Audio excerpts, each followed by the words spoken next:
Pai do Senhor Jesus, meus queridos irmãos e irmãs, ligadinhos aqui em nossas redes sociais, nas redes sociais da Semadec, né? Com muita alegria chegamos a mais um episódio do nosso podcast Semadec. E hoje vai ser um podcast, uma conversa muito especial aqui com o nosso pastor Walter, que estará comandando uma conversa muito rica, uma conversa cheia de informações, de saudosismo, mas com certeza com muita graça de Deus. E você que está aí nos assistindo, já compartilha, já manda para os seus grupos o link desta live do nosso podcast, porque vai começar agora uma edição especial do Semadec Podcast com o pastor Walter e seus convidados. Glória a Deus! Estamos de volta com o podcast Semadec. E hoje nós estamos aqui para falar de estratégia de evangelismo. Coisa boa é a gente falar de evangelização, especialmente quando a gente conversa com pessoas que entendem, que têm a vida dedicada à evangelização. E hoje você vai ter o privilégio de ouvir sobre estratégia de evangelismo aqui no nosso estado do Ceará, fora do Brasil, nos tempos atuais, de gente que evangeliza há muito tempo. Então você vai aprender muito sobre estratégias de evangelismo. E nós temos a alegria de ter conosco aqui o pastor Josiel Cavalcante. Atualmente é pastor na cidade de Tabuleiro do Norte, é também conselheiro da missão aqui da nossa Conadec, ali na região do Vale do Jaguaribe. E o pastor Josiel Cavalcante já foi pastor também em Paracuru. Com certeza ele já trabalhou muito nessa área de evangelização com a igreja, já ouviu muito falar sobre isso e praticou. E o nosso último SIM, Semadec, foi realizado na cidade de Tabuleiro. Foi um SIM muito comentado, muito falado pelos alunos, pelos obreiros, pelas pessoas de modo geral, porque tivemos resultados extraordinários. Tivemos muitas pessoas que entregaram suas vidas para Jesus, reconciliação. E a gente sabe que Deus é o mesmo, não muda, o evangelho é o mesmo, mas as estratégias a gente precisa mudar. Diz que há um provérbio que diz que não se caça os coelhos de hoje com os cachorros de ontem, né? É preciso mudar a estratégia. Pastor Josiel Cavalcante, seja bem-vindo aqui ao podcast Semadec. E eu queria ouvir a sua saudação e também deixar à vontade para você falar um pouco sobre a sua experiência nessa área de evangelização e também comentar um pouco sobre o SIM que aconteceu ali em Tabuleiro do Norte. Pai do Senhor, seja muito bem-vindo. Amém, pastor Walter, Pai do Senhor a todos. Eu quero louvar a Deus primeiramente por estar aqui, né? Fazer parte dessa equipe tão especial e falar dessa via missionária. Não posso esquecer que quando criança, né, a minha infância foi vendo o Senhor especialmente com a cruzada da SDS, né? E aquele trabalho é fascinante, embora que hoje nós tenhamos um trabalho não tão expressivo quanto nós tínhamos, pelo fato de ser aquele trabalho, um trabalho tão esperado, né?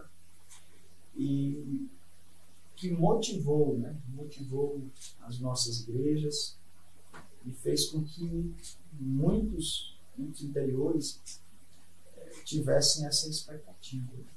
Hoje nós percebemos que no decorrer da trajetória da igreja, as atividades, os trabalhos mais essenciais são os cultos de casa em casa, né? Quando nós nos referimos aos trabalhos especialmente que tem um teor exclusivo evangelístico, né?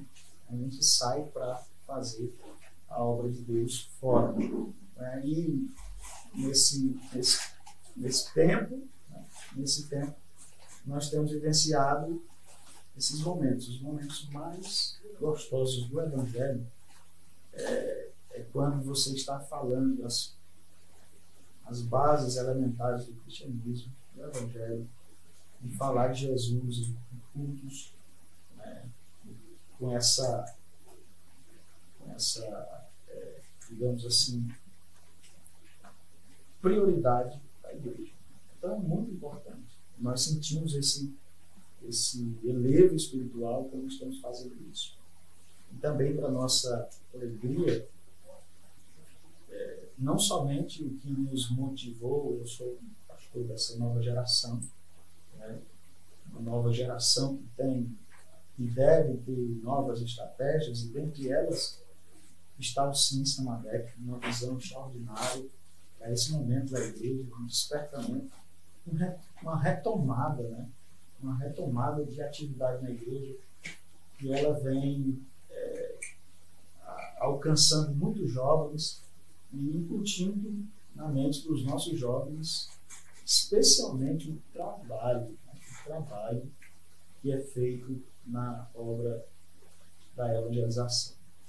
Especialmente porque em algumas igrejas, o comportamento das igrejas é como se a igreja trabalhasse para as lideranças, né? E algumas se conformam com isso e tem uma equipe que trabalha e a igreja assiste. Quando, nesse momento, nós vemos, através do Sim, nós tivemos o prazer ali no Tabuleiro do Norte de receber, e vemos em outras localidades, né? Já vai acontecer o 11º, né? E nós vemos esse despertar do Senhor, não somente para que a igreja seja uma espectadora, não seja só um recipiente, mas todos os seus membros eles façam a obra da evangelização. Então, a importância disso é levantar para a igreja, o despertamento, sobretudo, mais, digamos, relevante no serviço eclesiástico, né? Quando nós conseguimos fomentar e despertar a igreja, cada membro, com as suas limitações, com as suas exclusividades, ou talvez com as suas peculiaridades, cada qual na sua forma de agir, de falar, né? Mas todos com esta missão, mas todos com esse entendimento, com o mesmo sentimento da obra da evangelização. É importante, sobretudo, nós estamos agora vivendo um tempo muito conturbado, muito difícil. E eu tenho dito, pastor Walter, que o tempo que a igreja sofre mais são especialmente nos períodos de campanhas políticas, que é quando nós vemos muitos tendo uma atividade uma atividade de propagar um nome, de propagar uma pessoa, um partido, uma ideia, uma filosofia. E quando nos deparamos para que muitas dessas pessoas nunca evangelizaram, nunca falaram de Jesus para alguém. E nós vemos elas nesse momento, nesse período. Quer dizer, porque as pessoas são mais empolgadas para falar do seu candidato do que de Jesus. Sim, por exemplo, nós temos um comportamento que todos conhecem e sabem da personalidade do comportamento do pastor Walter. O pastor Walter é assim em todas as áreas. É ele que é dessa forma. Agora, alguns, a atividade necessária de amor pelas almas, de fazer o trabalho de ganhar vidas para Jesus, é negligente, não faz, não é inerte, é totalmente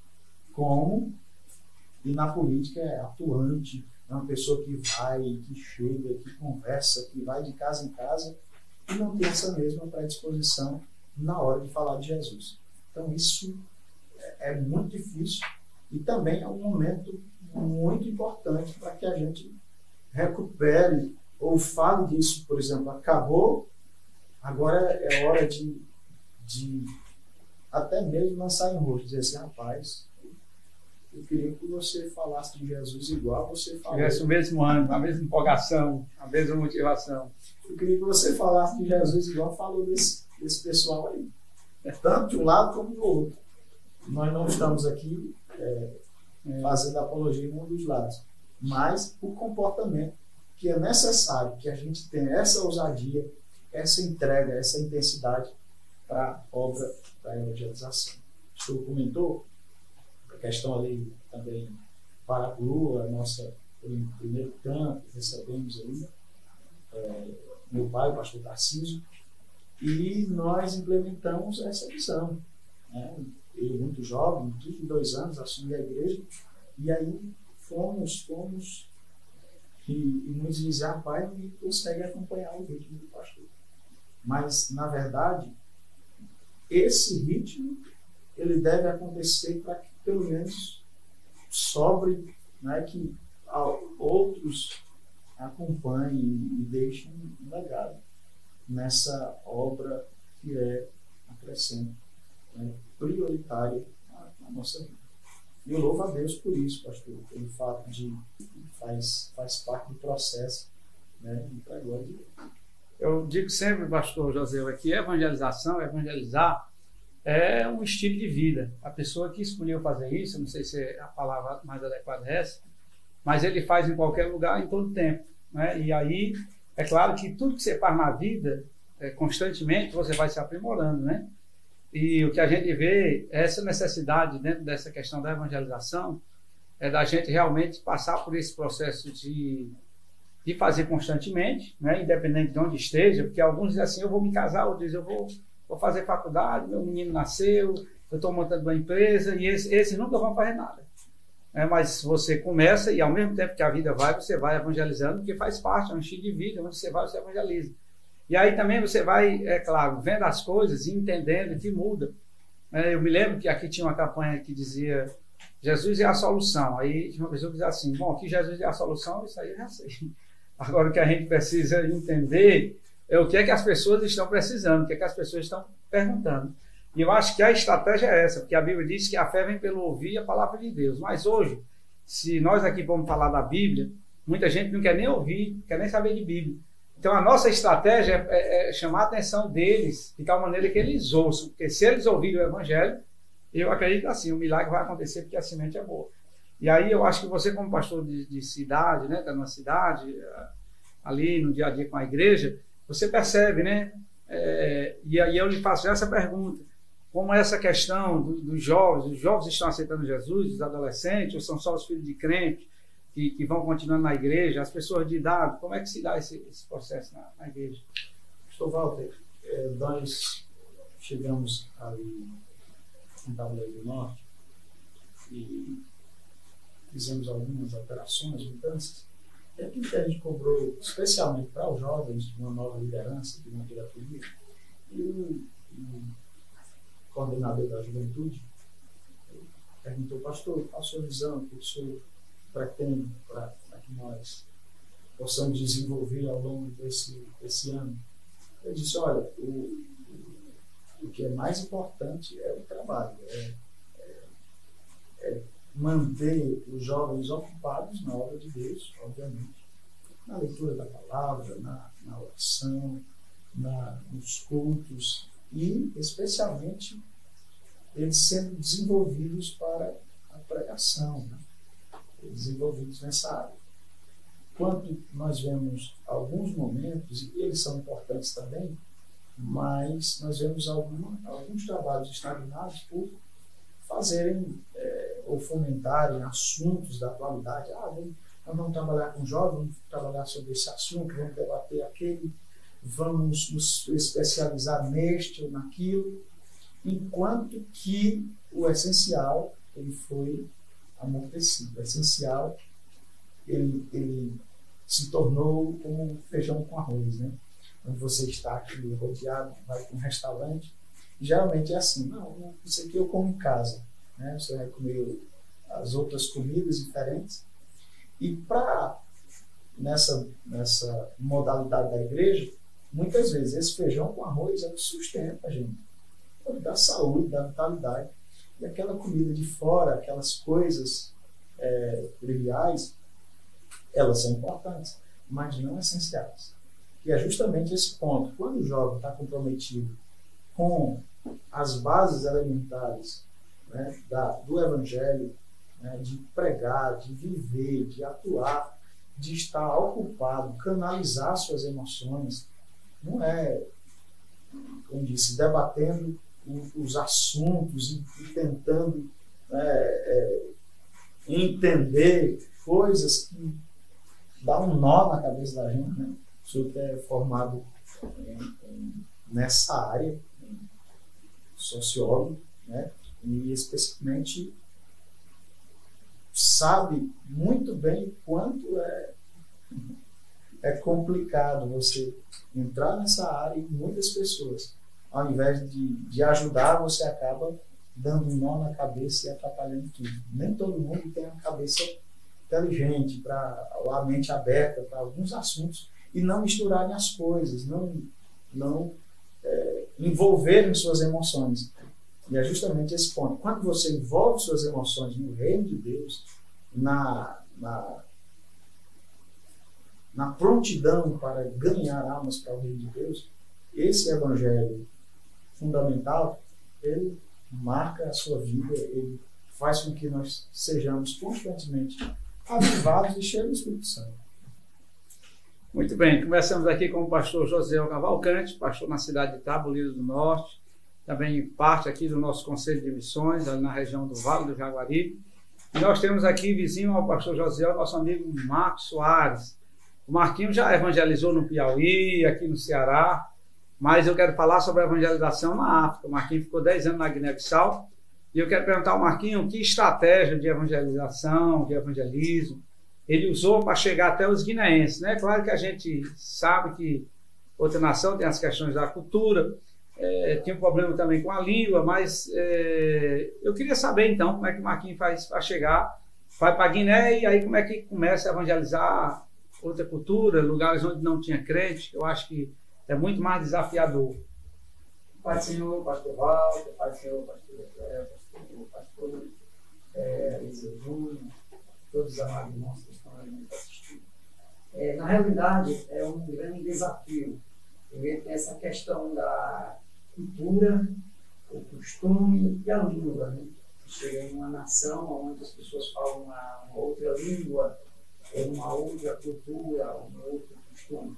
E, na realidade, no Brasil, nós temos já um método de evangelismo já conhecido por toda a igreja. E quando nós vamos para um país, principalmente no continente africano, que são países onde existem muitos grupos de pessoas, no caso da Guiné-Bissau, nós temos lá 35 etnias, 35 povos, e cada um fala uma língua materna diferente, e cada um tem uma cultura e um costume. Aí você tem que buscar uma estratégia de evangelismo que atinja todos os povos de uma mesma maneira, que eles possam compreender o evangelho. E uma das ferramentas que nós usamos, uma das estratégias que surtiu muito efeito lá, foi na área do social e também com a questão do filme Jesus. O filme Jesus, ele foi uma estratégia muito forte lá na Guiné-Bissau que nós usamos, porque aí nós tínhamos o filme Jesus, que era traduzido nas línguas do país. Nós tínhamos lá em Balanta, em Furuca, em Pepero, em Mandingas. Então a gente fazia toda sexta-feira nas aldeias, passava o filme Jesus, e eles ouviam o filme na própria língua deles. E aqui me chamava a atenção dele, porque ele dizia: como é que pode os brancos estar falando a nossa língua? Depois tinha aquele questionamento, abrir a porta para a gente evangelizar de casa em casa. A questão do evangelismo lá, de casa em casa, como nós temos aqui, é um pouco assim diferente. Porque o africano, ele amanhece o dia, ele senta embaixo desse cachoeiro, na mangueira, os homens, as mulheres vão trabalhar, e você chega primeiro, tem que falar com os homens, as mulheres. Então a gente viu que para entrar com o evangelho direto para os adultos era o mais difícil, porque lá tem o povo animista que já tem a sua crença voltada aos espíritos, e às vezes a gente ia entrar com o evangelismo falando de alguma coisa que falava da cultura deles, dos costumes deles, a gente já fechava a porta. E sem contar que tinha os muçulmanos, né? Estão lá. Nós começamos o trabalho também com as crianças. Um trabalho de evangelização com as crianças em uma outra cultura, em outro povo, em outra nação, eu vejo assim como um trabalho fundamental. Porque a Bíblia diz: ensina a criança o caminho que ela deve andar, quando ela crescer no civilizado. Então você começa a ensinar as crianças, que foi mais fácil começar com as crianças. Aí quando nós começamos um projeto social, a escola. Por que a escola? Porque com a escola nós levamos a alfabetização para as aldeias, para aquelas crianças que não tinham, não sabiam nada, não sabiam ler, nem o crioulo, nem o português. E aí nós começamos a evangelizar as crianças.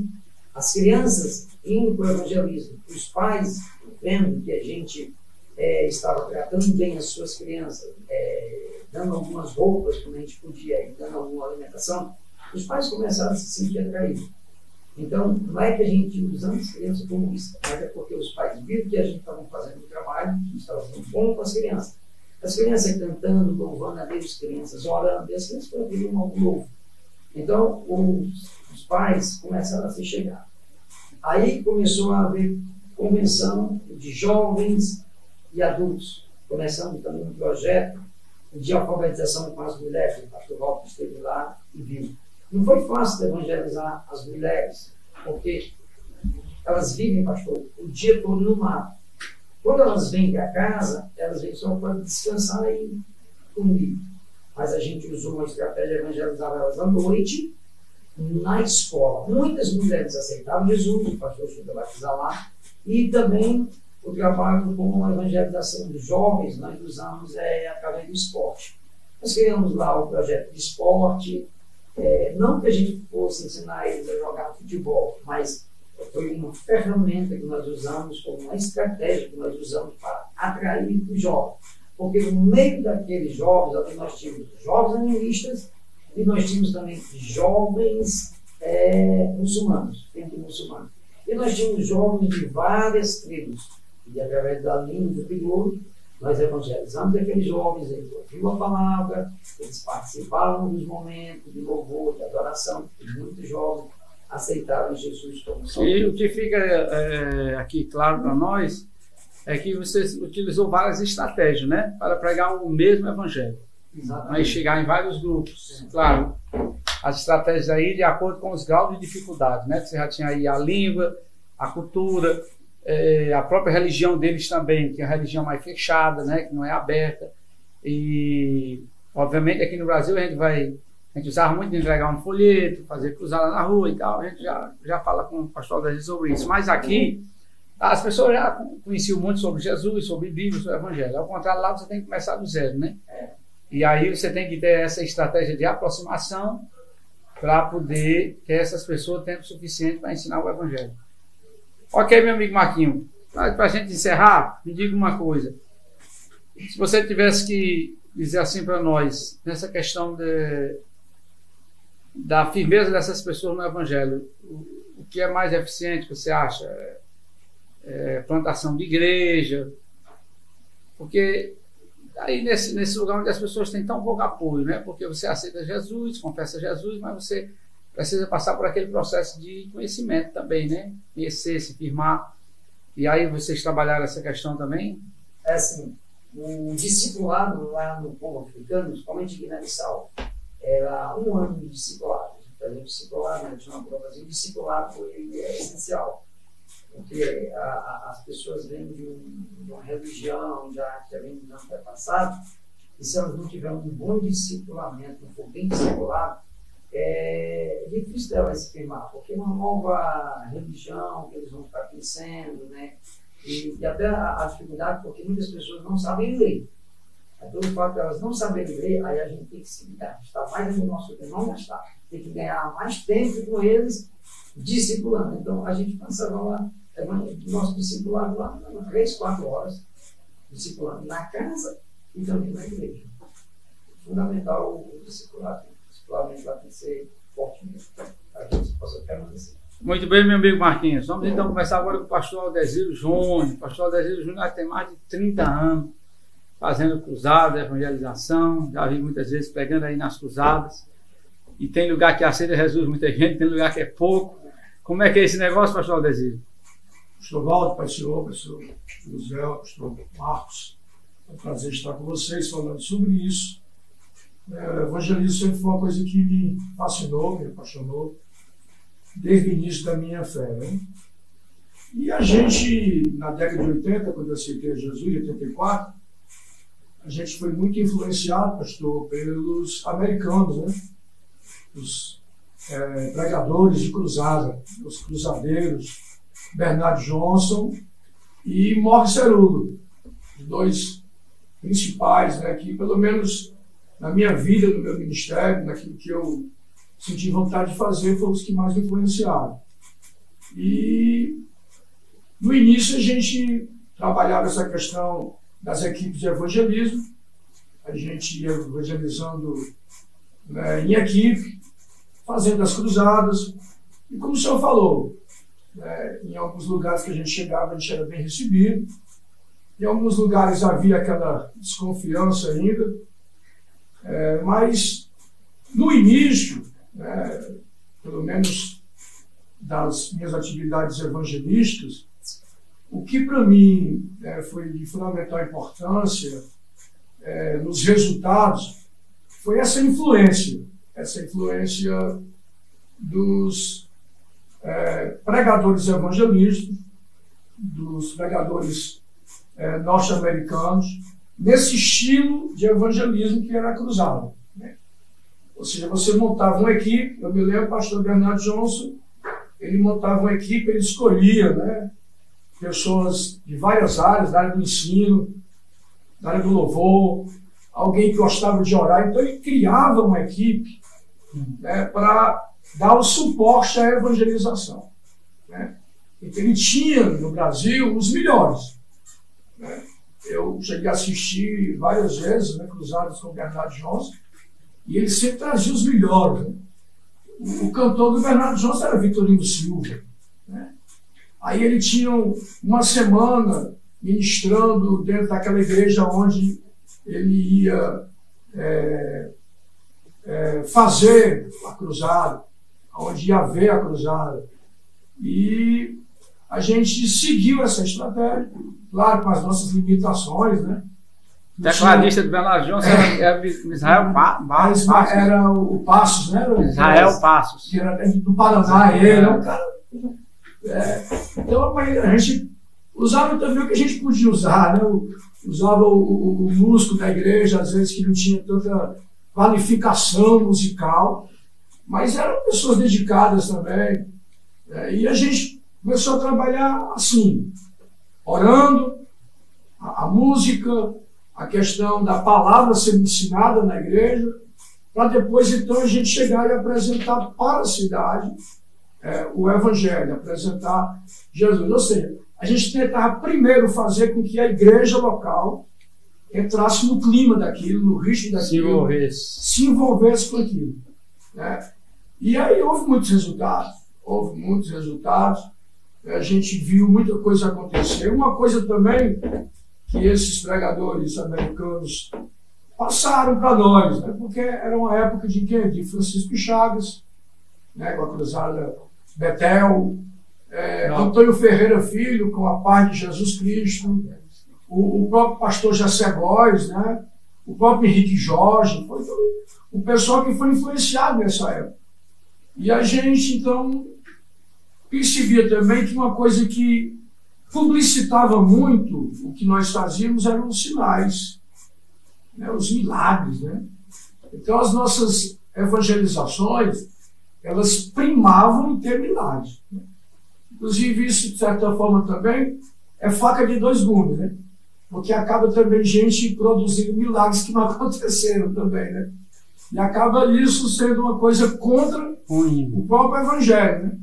Mas aqueles que faziam com sinceridade, né, realmente esses produziram muitos milagres. E eu estou relendo aí o Gunaving,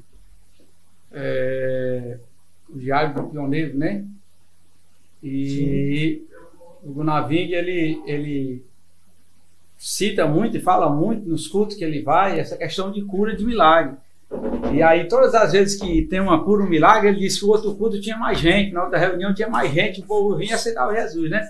Quer dizer, isso é uma coisa que já vem lá, sim, de 1911. Aqui em Fortaleza, tinha um bairro aqui chamado Boa Vista. Tinha não, ainda tem, né? Ainda existe aí. E era da circunscrição ali do Dias Macedo. Só que lá o evangelho não chegava, não vingava. Porque tinha lá um cidadão lá que mexia com bruxaria que ele disse que a igreja lá não... Ele aceitou só uma presbiteriana, mas disse que a Assembleia de Deus não entrava lá. E eu me lembro que a gente foi convidado para fazer uma cruzada pelo pessoal do Desmaceiro. Ainda era o pastor, que foi pastor de vocês de Oritiane, o pastor Raimundo Torres, né? Ele levou a gente para fazer uma cruzada lá. E logo na primeira noite, pastor, um paralítico, cadeira de roda. A gente chorou e, por misericórdia de Deus, ele se levantou, saiu levando a cadeira, ele mesmo levando a cadeira, andando para cá. Rapaz, quando foi no outro dia, era uma quantidade de gente. Claro, o pessoal não estava vindo para ouvir o evangelho, era para ser curado também, para receber alguma coisa de Deus. Mas isso, a partir desse movimento evangelístico, né, isso deu início à Assembleia de Deus. A igreja nasceu. Lá de Boa Vista, que está até hoje lá. Então, esses sinais, eles eram de uma relevância, de uma importância. Eles eram a publicidade do evangelho daquela época. A gente não tinha rádio, a gente não tinha internet, a gente não tinha, né, como publicitar um trabalho como esse. Então, a gente tinha que contar que no primeiro dia Deus fizesse alguma coisa, né? Deus sinalizasse de alguma forma, no segundo dia o povo estava lá. E foi assim em vários lugares que a gente foi, né? Agora, uma coisa muito importante também, pastor, é o evangelismo pessoal. Eu inclusive, considerava o evangelismo pessoal mais importante do que as pregações da noite. Por quê? Porque a gente percebia que quando a gente fazia um evangelismo pessoal forte, à noite as pessoas estavam mais abertas para ouvir e aceitar, né, o evangelho. Então, o evangelismo pessoal era de fundamental importância, né, para esses trabalhos que a gente realizava. Hoje eu vejo, depois eu saio aí pelo Ceará, né, eu fui em lugares na região do Cariri que praticamente não tinha igreja. Não tinha igreja.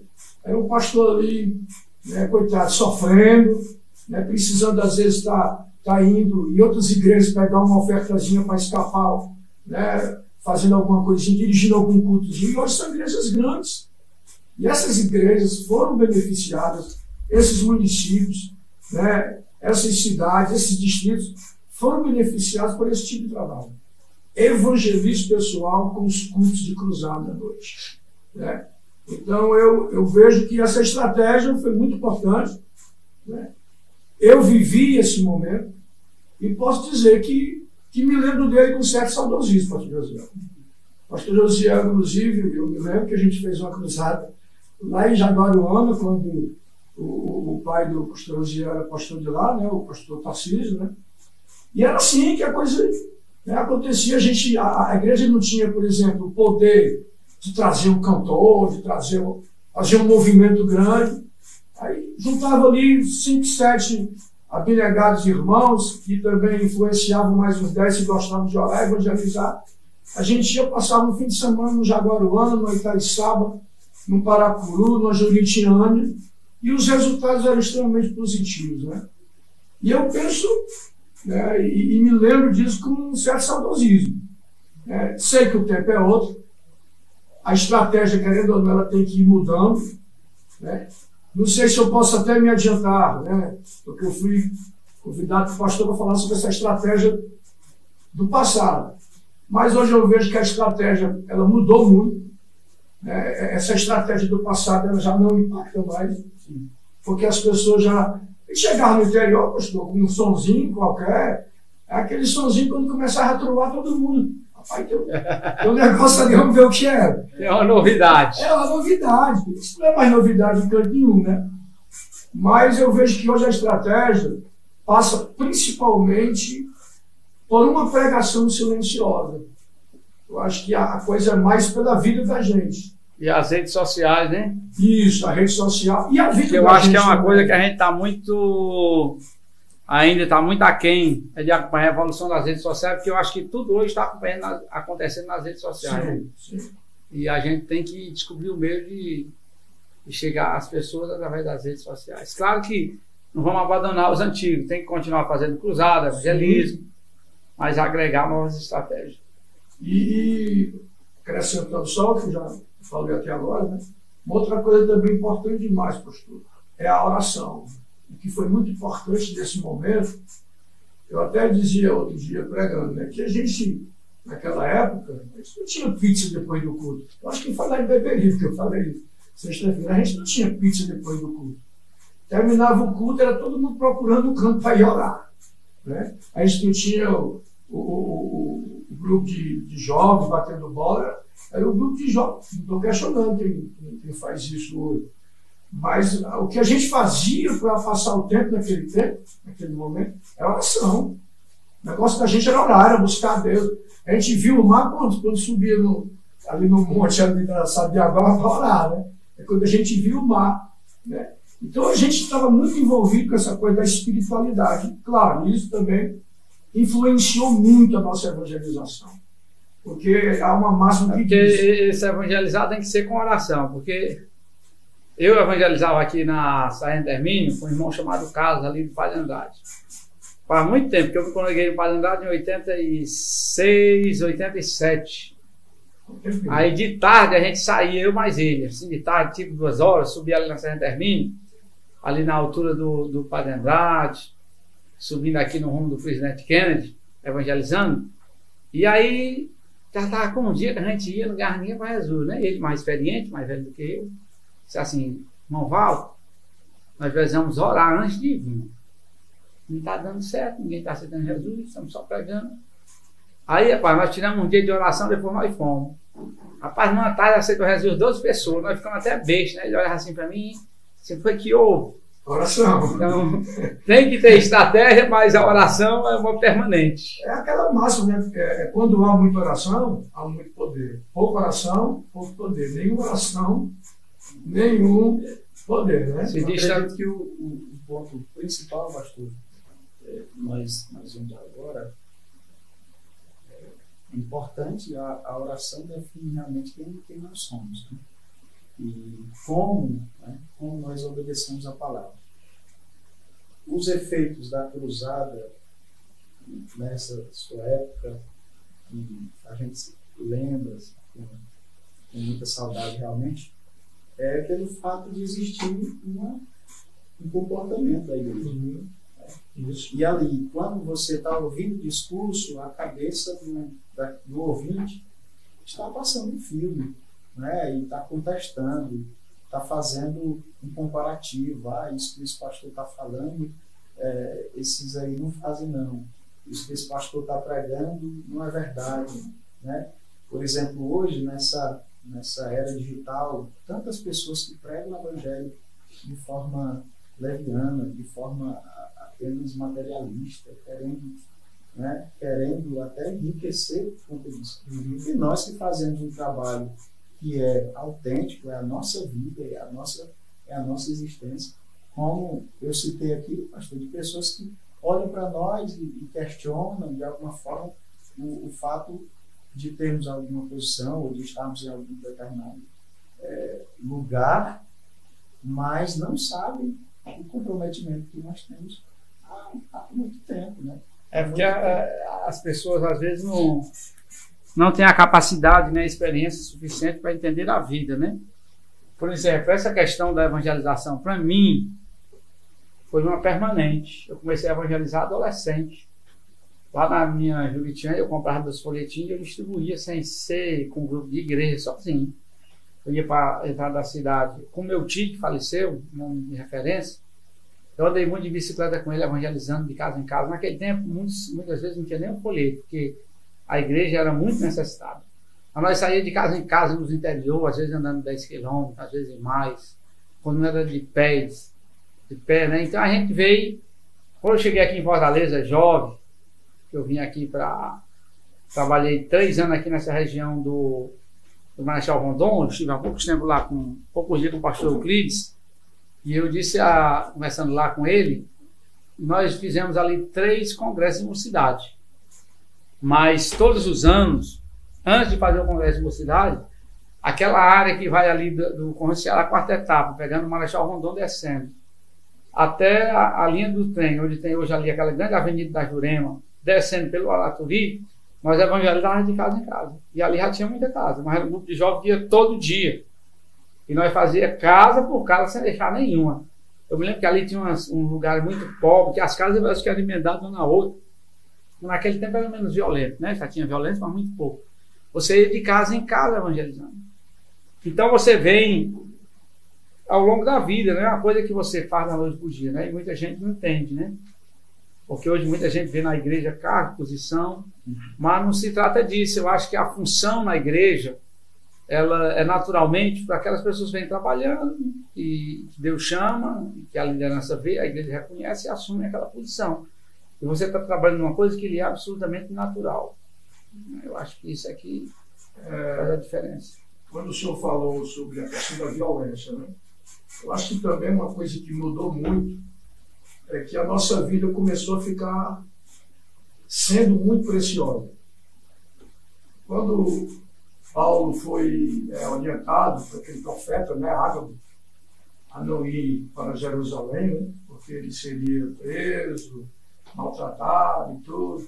Aí os irmãos que ouviram a revelação, a profecia, sabendo que Ágabo era um homem que era profeta mesmo de Deus, né, tentaram persuadir Paulo a não ir. Não, Paulo não vai dar certo para ti não. Mas a resposta de Paulo é essa: eu não tenho a minha vida por preciosa. Eu acho que hoje também muita coisa tem impedido a gente na evangelização, porque a gente começa muito a medir os riscos. Vou ver aqui descendo. Se vale a pena isso, eu não vou colocar a minha vida em risco. Então, a nossa vida começou a ficar muito preciosa, pastor. Aqui descendo aqui do cemitério São João Batista, para sair ali no IML, aí você tem aqui essa quase favela, né? Ou então preto ali, né? Eu sei que descendo aí muitas casas, a mocidade do Tempo Central ia evangelizar muito aqui, tinha tiroteio, tinha tudo, mas na outra semana estava lá de novo evangelizando. Hoje, se você for falar, qual o pai que vai deixar o filho ir? O próprio líder da igreja não deixa. Mas a gente, aqui, me lembro do tempo do Contato 2, que tinha aqui no Tempo Central, o pessoal descia aqui, evangelizava ali nas favelas, tinha dia que chegava com a notícia de que tinha tido tiroteio, isso aqui, mas na outra semana estava lá de novo. Só um exemplo disso aí, pastor. A gente viajava, porque o método de a gente viajar no evangelismo era o quê? Era um caminhão F4000, a gente botava umas caixas de som ali no gigante, né, encostava, uns colchões em cima, e se deitava ali umas 20 pessoas em cima para a gente viajar para o interior. Aí fomos para uma cruzada em Aratuba. Aí nessa cruzada estava o Isidoro, que é pastor de Pariano hoje, estava a esposa dele, a Laurinha, estava o Gilson Gadeira, que é dirigente de congregação, estava o Valtinho, que é pastor da Igreja Batista El Betel, a Aurelene, cantora, estava uma menina que é cantora e que é esposa hoje nora do pastor ali do Nova Metrópole, o Carlito. Quando nós chegamos em Lameirão, que é um distrito de Mulungu, aí o caminhão perdeu o freio, né? E o miserável do motorista tinha deixado o caminhão sem marcha, na descida, para aproveitar a banguela. Aí aqueles caixa seca, né, que chamam, né, não pega mais marcha, não entra mais marcha depois que ele desenvolve uma certa velocidade. Rapaz, o caminhão bateu no muro de ferro lá, né, no muro de pedra, arremessou a gente por cima das casas lá e foi uma confusão grande. Todo mundo se machucou. Quando foi com um ano depois, menos de um ano depois, que a gente estava lá, o pastor João, que está em Acaraú hoje, João Ferreira, né? Ferreira. Ele convidou a gente de novo. Ora, mas todo mundo subiu em cima do caminhão e vamos de novo enfrentar a turma. E chegamos lá e evangelizamos. Estou só dizendo que talvez hoje isso fosse suficiente, a virada, né, o acidente fosse suficiente para todo mundo até desistir da evangelização como um todo. Então é isso que eu digo, parece que hoje a nossa vida se tornou mais preciosa do que o que era antes. A gente qualquer coisinha já não enfrenta mais, já fica com medo, já recebe conselhos para não ir. Né? Muito bem. O que nós estamos ouvindo aqui é que a estratégia pode até mudar, mas você tem que ter amor pela evangelização, tem que ter oração, e aí eu acho que a estratégia Deus dá ali vai surgir. Mas é claro que a gente não pode esquecer que a gente tem que procurar ser sábio, né? Ser inteligente. E Paulo disse que fazia de todas as formas para poder ganhar mais alguns, né? Que é também nosso objetivo Porque a gente entende que a vontade de Deus é que todos sejam salvos. Cada um que a gente ganha, a Bíblia diz, tem festa no céu. Agradecer aqui a participação do pastor Osiel, missionário Marcos Soares, meu amigo pastor Aldeziro, e dizer que mais uma vez nós estivemos aqui no podcast Semadec, hoje falando de estratégia de evangelismo. E aí, o missionário Diego vai falar com você e vai explicar porque nós vamos ter um curso de estratégias de evangelismo. Você não pode perder, é totalmente gratuito e começa dia 21. E na próxima semana, o podcast Semadec estará de volta. Um grande abraço, a paz do Senhor. Que bênção após um podcast da Semadec tão abençoado, uma conversa tão produtiva, tão relevante. Nós queremos anunciar a vocês que estará acontecendo um curso de estratégias de evangelismo, um curso online feito em parceria com a Semadec e a Missão Ceifa. Esse curso que vai iniciar no dia 21 de novembro, serão apenas 3 encontros, dia 21, dia 28 de novembro e no dia 5 de dezembro. Os horários são das 19 horas às 20h10. Apenas ali em torno de uns 90 minutos de aula, serão apenas 3 encontros, com o objetivo de aprender métodos, estratégias, aprender noções básicas de como apresentar o plano de salvação, a entender o processo de como entender o fato, o cenário, o ambiente, né? Como fazer um pequeno mapeamento, entender um processo da evangelização. Vai ser um tempo muito especial e contamos com você. Aproveita, entre em contato com o número que vai aparecer aqui na tela do WhatsApp e pede para fazer a inscrição no curso de estratégia de evangelismo. Quanto que você paga? Absolutamente nada. Esse é um benefício que a Semadec, junto com a Missão Ceifa, tem oferecido a todos os vocacionados. O curso é gratuito. Não perde tempo. Um prazer estarmos com vocês. Um grande abraço.